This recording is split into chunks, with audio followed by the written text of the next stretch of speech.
Hello my friends, welcome to Tally ERP 9 tutorial once again. आज मैं आपको sales voucher के बारे में बताऊं। भी हम सेल करते हैं, उसको रिकॉर्ड करने के लिए सेल्स वाउचर का यूज़ किया जाता है।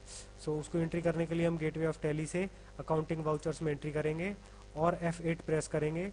अगर F8 प्रेस करके ना नहीं करना चाहते हैं तो आप राइट हैंड साइड में देखेंगे F8 सेल्स का ऑप्शन। सेल्स वाउचर दो तरह से इंटर किया जाता है, एज ए वाउचर और एज ए इनवॉइस। सबसे पहले हम वाउचर टाइप से वाउचर एंटर करेंगे। उसके लिए आपको कंट्रोल वी प्रेस करें या फिर राइट हैंड साइड में जो एज ए वाउचर लिखा हुआ है उसके ऊपर क्लिक करें। एज ए वाउचर सेल्स की एंट्री का ऑप्शन हमारे पास आ गया है। रेफरेंस, सबसे पहले हम डेट चेंज करेंगे, जो भी हमको डेट चेंज करनी है। फिर रेफरेंस में हम जो भी रेफरेंस नंबर लिखना चाहते हैं वो लिख देंगे। हम नॉर्मली इनवॉइस नंबर ही लिखते हैं। तो डेबिट क्या होगा, इसमें कस्टमर डेबिट होता है। हम जैसे हमने 20,000 की इसको सेल की, 2,000 की सेल की है, जो भी उसकी बिल वाइज डिटेल्स हैं हम उसमें डाल देंगे। और हमने जो भी उसको सपोज़ कीजिए हमने कंसल्टेंसी कर रहे हैं तो उसको कंसल्टेंसी का चार्ज सेल्स लिख देंगे जो सेल्स के अंदर में है, और उसके नरेशन लिख देंगे। इनवॉइस नंबर 4 इशूड, ये सेव हो गया। अब इसमें जब भी हम कभी सेल्स इनवॉइस इशू करते हैं उसमें बहुत सारी डिटेल्स हमको लीगली देनी पड़ती है, जैसे कि टैक्स इन्फॉर्मेशन, कितने घंटे आपने कंसल्टेंसी की, उसके क्या चार्जेस हैं, एक्सेट्रा एक्सेट्रा। वो इसमें हम नहीं दे सकते हैं, तो उसके लिए हमको एज ए इनवॉइस इंटर करना पड़ता है। एज ए इनवॉइस इंटर करने के लिए आप कंट्रोल वी अगेन प्रेस करें या फिर राइट हैंड साइड में एज ए इनवॉइस जो ऑप्शन आ रहा है उस पर ही क्लिक करें। ये हमारे पास विंडो आ जाती है। अब एज ए इनवॉइस हमारे पास दो ऑप्शन होते हैं। एक अकाउंटिंग इनवॉइस जो प्रोफेशनल्स के लिए होता है, जो सर्विस प्रोवाइड करते हैं, और दूसरा होता है आइटम इनवॉइस, जो कि हम कुछ प्रोडक्ट आइटम वगैरह सेल करते हैं उसके लिए यूज़ होता है। तो सबसे पहले मैं एज ए अकाउंटिंग इनवॉइस जो है उसके बारे में बताऊंगा और उसकी एंट्री करके आपको दिखाता हूँ। F2 प्रेस करके आप उसकी जो भी डेट चेंज करना चाहते हैं कर लें। उसके बाद में आप इनवॉइस रेफरेंस में जो भी इनवॉइस नंबर डालना चाहते हैं डाल सकते हैं, कस्टमर, एंड देन सेल्स का जो भी लेजर है आप वो चूज़ करेंगे, और जितने की हमने सेल्स की है उसको वो हम एंट्री कर देंगे। और यहाँ पर उसकी बिल वाइज डिटेल की जो एंट्री आ जाएगी, और नरेशन जो भी आप लिखना चाहते हैं लिख सकते हैं। आप देखेंगे इसमें कोई भी डिटेल्स नहीं आई है, ये भी सेम ऐसे ही हुआ है जैसे कि हमारा वाउचर किया था। मैं सजेस्ट करूंगा कि कंसल्टेंसी के लिए भी आप एज ए आइटम ही उसको बनाएं। उसके लिए मैं आपको बताता हूँ। उसके लिए आप आइटम क्रिएट कर लें और एज ए इन्वेंट्री आप ऑप्शन उसका ऑन करें। अनेबल करने के बाद में उसको स्टार्ट करें, और उसको करने के लिए आपको ऑल्ट आई प्रेस करें या फिर राइट हैंड साइड में आप देखेंगे आइटम इनवॉइस है, इसके ऑप्शन पर क्लिक करें। इस पर क्लिक करते ही आप देखेंगे थोड़ा सा चेंजेस हुआ है। अब मैं आपको एंट्री करके दिखाता हूँ। डेट चेंज करने के लिए आप F2 प्रेस करेंगे, एंड आप रेफरेंस में उसका इनवॉइस नंबर डाल सकते हैं, कोटेशन या परचेस ऑर्डर नंबर कुछ भी डाल सकते हैं। और यहाँ से मैं कस्टमर चूज़ करूँगा, और यहाँ से जो भी उसका सेल्स लेजर हो जो भी उसका सेल्स लेजर होगा उसको आप चूज़ करेंगे और आप इंटर करेंगे। आप जैसे ही इंटर करेंगे तो पूरे आपके जो भी आइटम्स है वो सारे के सारे आ जाएंगे। आप जैसे कि कंसल्टेंसी करते हैं आप कंसल्टेंसी को सेलेक्ट करेंगे। अपने जैसे ये आवरली है आपने 5 आवर्स लिए, आपके 500 आप चार्ज करते हैं तो 2,500 रुपये हो गया।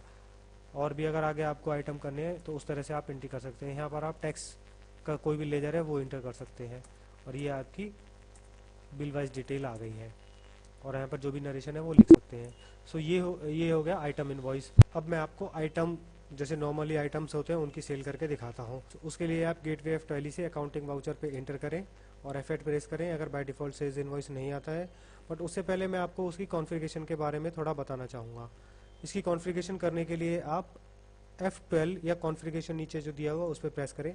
अब यहाँ पर कुछ ऑप्शन आते हैं। अब पहला ऑप्शन है एक्सेप्ट सप्लीमेंट्री डिटेल्स। आपको जो अपना कस्टमर है उसके बारे में कुछ अलग से कुछ डिटेल्स अगर आपको देनी है, ये ऑप्शन उसके लिए होता है। इसको यस कर लीजिए और मैं आपको बताता हूँ कि उसका। अब आपने अपना कस्टमर चूज़ किया, जैसे ही आप कस्टमर चूज़ करेंगे आप देखिए आप यहाँ पर बहुत सारे अलग से कुछ ऑप्शंस आ गए हैं। ये सारे के सारे ऑप्शन है। अगर आप फीड करना चाहते हैं तो आप अलग से फीड करें। ये मैंने डिलीवरी नोट, जो भी आपने अगर डिलीवरी की है तो डिलीवरी नोट वगैरह आप डाल सकते हैं। उसकी डेट वगैरह आ जाएगी, कोई डिस्पैच आपने किया था उसका जो डॉक्यूमेंट नंबर वगैरह है वो भी, डिस्पैच थ्रू डेस्टिनेशन क्या था, ऑर्डर्स की जो डिटेल्स है वो सब आप डाल सकते हैं यहाँ पर। तो ये सारी डिटेल्स जो है वो डालने के लिए वो ऑप्शन है। अब फिर से चेक करें, F12 प्रेस करें, ये पहला ऑप्शन हो गया। नेक्स्ट है, अगर आपका जो बायर है वो अपना मटेरियल किसी दूसरी जगह पर डिलीवर करवाना चाहता है तो ये उसके लिए होता है। तो इसको यस करें और कंट्रोल ए करके उसको सेव करें। अब आप दोबारा देखें सारी की सारी डिटेल्स, अब दोबारा देखिए वो सारी की सारी जो डिटेल्स हमने फीड करी थी उसके बाद में अब ये यहाँ पर आ जाएगा कंसाइनी। अगर वो कंसाइनी नेम अलग है, ये एड्रेस अपना दूसरी जगह करवाना चाहता है, ये चाहता है कि भाई सोनीपत में कर दे जाके, उसका सेल टैक्स नंबर वगैरह अगर सेपरेट है तो डाल देगा, अदरवाइज सेम रहने देगा। तो ये सारी डिटेल्स उसके लिए है। अब फिर से हम और डिटेल्स देखते हैं उसकी। नीचे है use common ledger accounts for item invoice. ये होता है कि जैसे कि हमारे सेल्स लेजर हमने दो तरह के बनाए हुए हैं और दो तरह के आइटम बेच रहे हैं, अगर वो हम एक कॉमन ही उसको यूज़ करना चाहते हैं ये उसके लिए है। जैसे कि हमने दो तरह के टैक्स की सेल की, दो तरह के आइटम थे जिसपे अलग अलग परसेंटेज ऑफ टैक्स लगता था, तो यहाँ पर हमारे पास अभी ऑप्शन था सिर्फ हम एक ही लेजर को यूज़ कर रहे थे। बट इसको अगर हम नो करते हैं तो हम दो सेल्स लेजर को सेलेक्ट कर सकते हैं, ये उसके लिए ऑप्शन होता है। तो इसको हम नो कर देंगे अगर हम दो दो आई मीन कॉमन लेजर को हम अगर हर एक आइटम के लिए सेलेक्ट नहीं करना चाहते हैं। इसका मैं एक सेपरेट ट्यूटोरियल बना दूंगा छोटा सा कि जिसमें अगर दो तरह के टैक्स लगते हैं, सेल होती है, तो कैसे हम उसको करते हैं। अब नेक्स्ट है allow income accounts in sales voucher. अगर आप इनकम कुछ जो लेजर्स हैं उनको भी आप इंटर करना चाहते हैं उसके लिए यस कर सकते हैं। अगर बाय डिफ़ॉल्ट जो बिल ऑफ एलोकेशन थी जो हम कर रहे थे, बाद में बिल ऑफ डिटेल्स जो आती थी, अगर वो बाय डिफ़ॉल्ट आप चाहते हैं कि हो जाए ऑटोमेटिकली, वो सेल्स जो इनवॉइस नंबर है उसको ले लेगा, तो इसको यस कर दीजिए, अदरवाइज इसको नो रहने दें।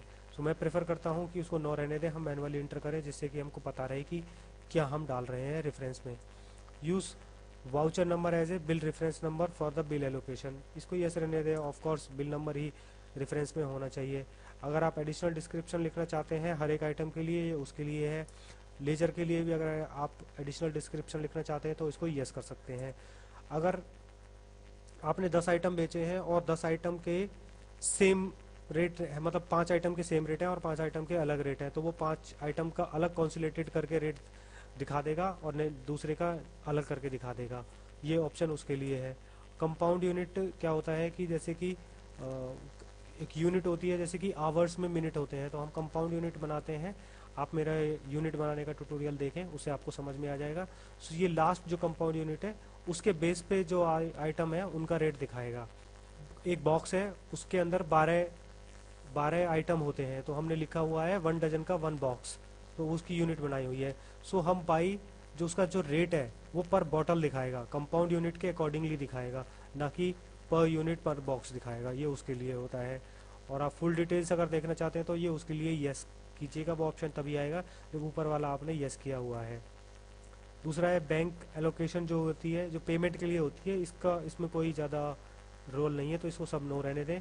अगर हम कुछ एक्सपोर्ट कर रहे हैं, ये ऑप्शन उसके लिए है। एक्सपोर्ट के लिए हमको अलग से कुछ डिटेल्स डालनी पड़ती हैं, शिपिंग डिटेल्स वगैरह डालनी पड़ती हैं, मार्क्स और कंटेनर नंबर वगैरह इनवॉइस में डालने पड़ते हैं, ये सब उसके लिए है। नीचे है show turnover achieved by the customer, अगर आप देखना चाहते हैं तो उसके लिए है। मॉडिफिकेशन ड्यूरिंग द एंट्री अगर करना चाहते हैं ये उसके लिए है। अगर स्टॉक नेगेटिव हो गया था, आप देख रहे होंगे जब मैंने कंसल्टेंसी को चूज़ किया था एज ए आइटम, तो वहाँ पर उसने नेगेटिव का एक वार्निंग पॉपअप आया था, तो ये उसी के लिए है। अगर आप चाहते हैं कि वो पॉपअप आए तो इसको यस रखें, अदरवाइज इसको नो रहने दें।